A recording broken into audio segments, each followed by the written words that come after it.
The Big Issue. Breaking down the issues that matter.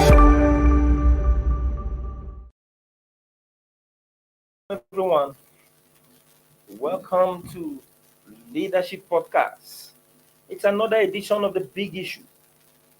We're actually behind schedule, but without taking much of the time, we'll just go into the big issue of the day, which is issues as senators declare for Senate presidency.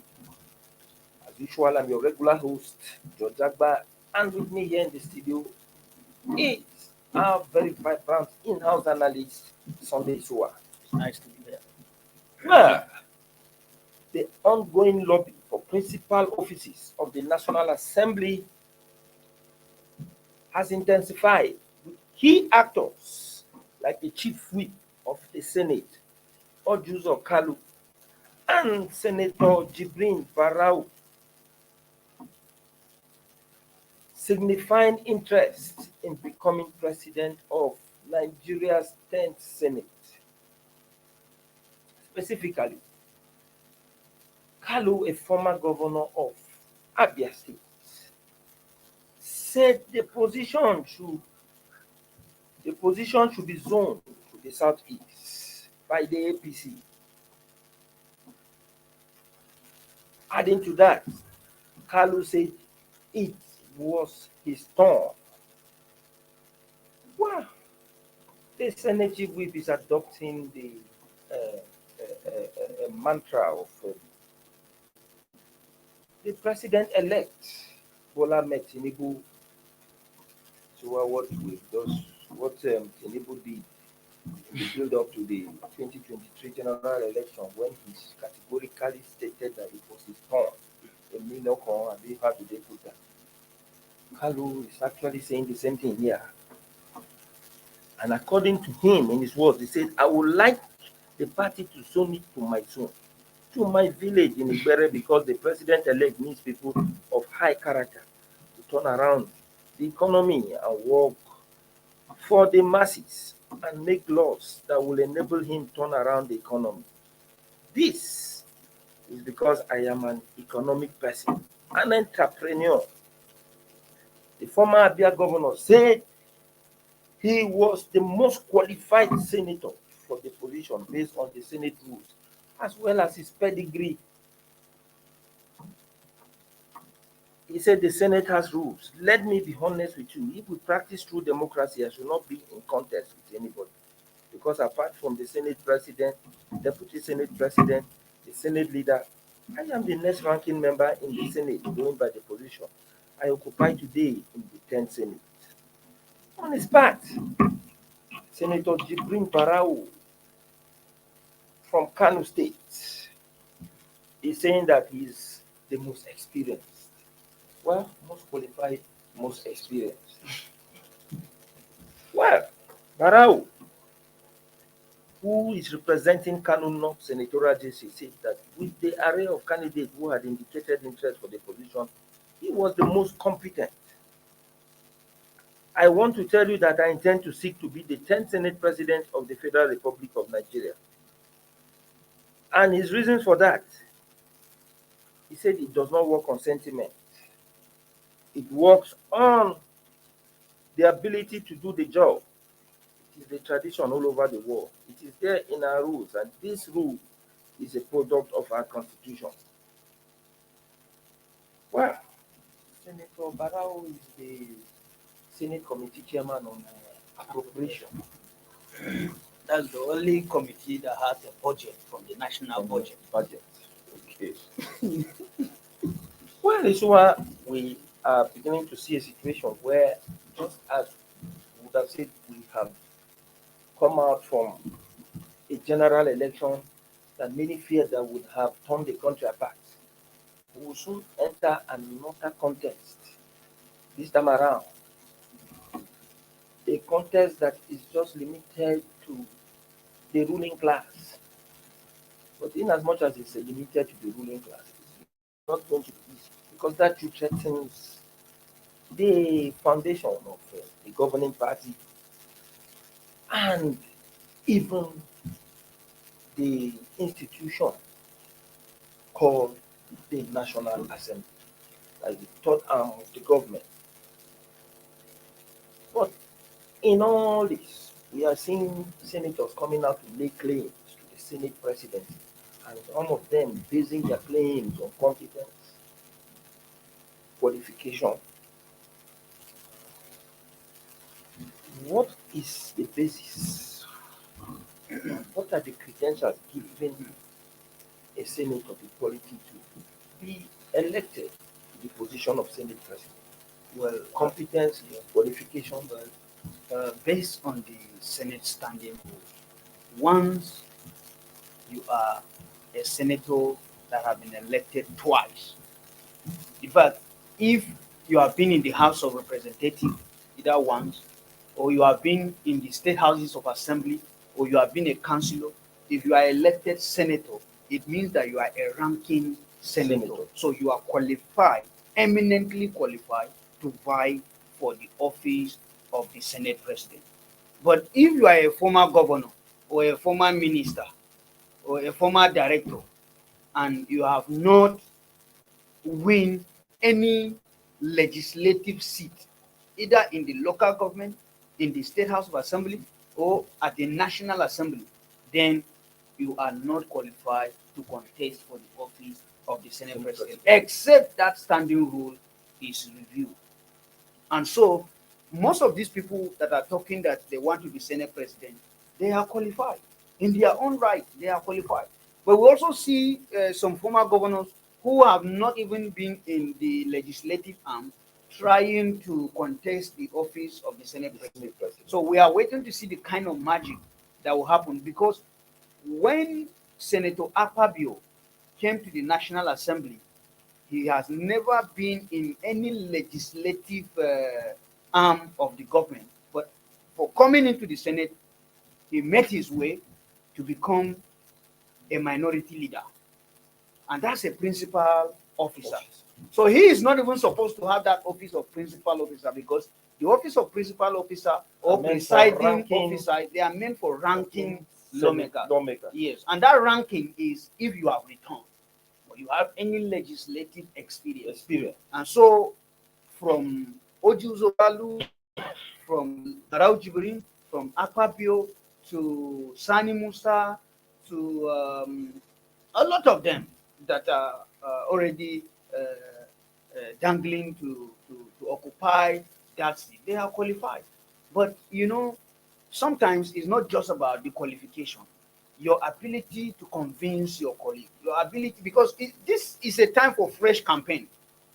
The kind of campaign that will be taking place now will be entirely different to the one they did and got elected. They will be campaigning, also assuring their colleagues that, okay, you will take over this committee, all those things, or you take over this committee and all that. So it will be about give and take. Just like before you come into contest, you will be assuring your constituencies that, okay, I will ensure that you have this, you have that. Yes, it's the same thing that will play out. Well, now I think what we should establish first is the basis for which someone should claim he's most competent or qualified. Senator Barau is the Senate Committee Chairman on Appropriation. Orji Uzor Kalu is the chief whip. Two of them are ranking senators. While one is saying that he's more competent and qualified, and that one is saying that by the order of the position in the Senate is the next. Because as the chief whip, I think he should come next. Now, if you look at the duo, these are very powerful senators. So will this sentiment of the basis for their qualification guarantee them that Senate presidency? Because from what you have just said now, first of all, that qualification, the qualification for that very exalted office of Senate presidency, it's just that you must be a ranking senator. Any other thing is immaterial. So now, if we look by that, that means the two of them are more qualified. Yes, but you see, Barau, he's saying that he is the most competent, right? Now, Barau started from being a councillor and moved to the State House of Assembly. and moved to the House of Representatives. And now in the Senate, he is going for like third term in the Senate. So he is saying he is most competent because he is thinking that yes, he knows legislative operation right from the grassroots. You understand? But Orji Uzor Kalu just came to the Senate. He was not in the House of Representatives, but he has some kind of executive experience. But we are talking about the legislature now. So Orji Uzor Kalu is also in counting. Barau have been in the legislative body more than Orji Uzor Kalu. So that's why he is saying he is the most competent. And Orji Uzor Kalu is saying that he is the most ranking, because apart from the presiding officers, the Senate President and the Deputy Senate President, then he is in the class of principal officers. Now, apart from the Senate leader, you understand, and apart from the Senate leader, he is next as chief whip, because even Deputy Senate leader is following him, is trailing him from behind. So his office, place him, above some people if certain consideration should be made. But that doesn't mean that it will work like that. If you look, even in the military, sometimes they will carry a colonel, and give him a bigger office than even a major general. So it's about the office you occupy and how you are able to convince your colleague. But this is an office that is contestable. But one aspect that Nigerians look at and say that will play a major role too, and perhaps will just limit the number of persons indicating interest with the issue of zoning. We all know very well there is no way such offices are determined without putting the idea of zoning into consideration. And now we have a president from the southwest, we have a vice president from the northeast, and it is expected that whoever emerges Senate president will be picked in a manner that will really address this issue of zoning and balance in the power equation in the country. Does Barau stands a better chance of getting his way through when it comes to the issue of zoning, as well as Orji Uzor Kalu? Who do you think stands a better chance? Well, honestly, because you can't even rule that out. It will be a very serious battle, because Orji Uzor Kalu is coming from a religious sentiment and regional sentiment. So if the APC want to balance the election, in Uzor Kalu will be ranking higher than what people do. Now, let me tell you, I got an information that Senate President Ahmad Lawan is also contesting this Senate presidency seat. And you remember that the vice president elect is from the northeast. So this contest may likely turn out to be what happened in 2015. Now, Barau wants the party to zone the Senate presidency to the northwest. But from all my calculation, I am seeing that APC may be zoning the House of the Speaker, the office of the Speaker of the House of Representatives to the northwest, if they really want to balance things, so that the office of the Senate President will be going to the southeast or south-south. But the north central, where Senator Sani Musa is also from, and is also run for this office of the Senate President, they also want the party to zone the Senate presidency to the north central. And they are also calling their brother, who is the national chairman of APC, to either resign or leave that office, because they want the office of the Senate president. But Abdullah Adamu may not be ready to relinquish that particular office, because he feels he has a tenure to complete. So between Orji Uzor Kalu and Barau Jibrin, I think the chances of Orji Uzor Kalu are brighter because religious consideration must be met in the selection of the next Senate president. Because we already have a Senate president we already have a president that's a Muslim, the vice president a Muslim, the party chairman a Muslim, and so, if the Senate president is not from another religion, then there will be no justice, equity, and balancing of a secular country like Nigeria. But we are just talking on our own. We don't know the plans of the politicians because politicians, all their plans, they always want to have their own way. Yes, but I think in actually declaring his interest, Senator Barrow had factored all these aspects you're actually looking at. He has factored them in, and what he said is that the position of the Senate President is not based on religion. And why did he say so?